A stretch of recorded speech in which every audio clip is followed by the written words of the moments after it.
Before you begin, remove the access panel and the fan diverter rear or rear system fan, if installed.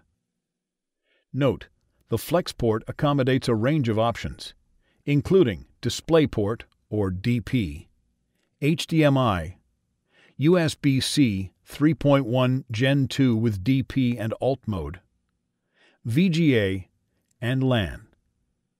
The flex port shown here is populated with the USB-C 3.1 Gen 2 with DP and Alt mode board.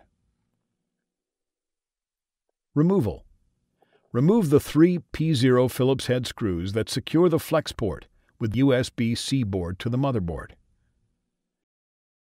Using a flat-bladed tool, carefully separate the flex port with USB-C board from its connector on the motherboard. Remove the flex port with USB-C board.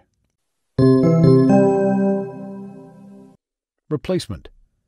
Align the holes on the flex port with USB-C board with the 2 alignment pins on the motherboard.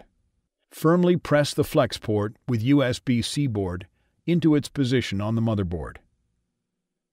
Replace the 3 P0 Phillips head screws to secure the flex port with USB-C board to the motherboard.